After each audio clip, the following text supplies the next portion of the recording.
Alright, let's dive into a story that's been making waves. A 59-year-old woman, Alison Goldsmith, who turned her financial situation around by earning £6,000 in just 2 months through flexible work. Now, what makes this really interesting is how it challenges the narrative that financial security is only achievable through traditional 9-to-5 jobs. Personally, I think this story highlights something much bigger: the rise of the gig economy as a lifeline for people, especially those in their 50s and 60s, who are navigating retirement with limited savings. Here's the thing: Alison's story isn't just about making money, it's about resilience and adaptability. She had little savings, no pension, and was coming off a period of caring for her elderly father. That's a situation many people can relate to, right? What many people don't realize is how caregiving responsibilities disproportionately affect women, often derailing their retirement plans. Alison's case is a perfect example of how systemic issues like the gender pension gap, where women retire with 36% less pension income than men, play out in real life. Now, let's talk about the flexible work itself.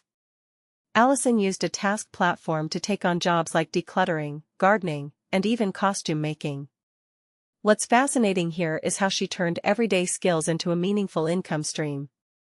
If you take a step back and think about it, this isn't just about earning money, it's about reclaiming financial agency. Alison didn't need a full-time job to rebuild her finances, she did it on her own terms, one task at a time. One detail I find fascinating is how quickly small tasks added up for her. Jobs paying £80 to £90 might seem insignificant, but when you complete several a week, it becomes a substantial income. This raises a deeper question: could flexible work be the key to bridging the retirement gap for millions of people? I mean, the data backs it up. Task postings on platforms like Airtasker rose by 55.7% in 2025, and earnings increased by 48%. That's not just a trend, it's a shift in how we think about work and retirement. But here's where it gets even more intriguing. Alison didn't just stop at earning money, she used it to clear debt, rebuild her emergency fund, and start saving for retirement again. She even opened a self-invested personal pension, SIPP, and is investing in an index fund for compound growth. From my perspective, this is the real takeaway: flexible work isn't just a stopgap, it's a tool for long-term financial planning. What this really suggests is that retirement doesn't have to mean stopping work entirely. Alison's goal is to semi-retire before 67, and flexible work gives her the flexibility to scale up or down based on her needs. Personally, I think this challenges the traditional view of retirement as a binary: either you're working full-time or you're not. Instead, it's about creating a lifestyle that aligns with your financial and personal goals. Now, let's zoom out for a second. Alison's story isn't unique, but it's a powerful reminder of how many people, especially women, are reinventing their financial futures later in life.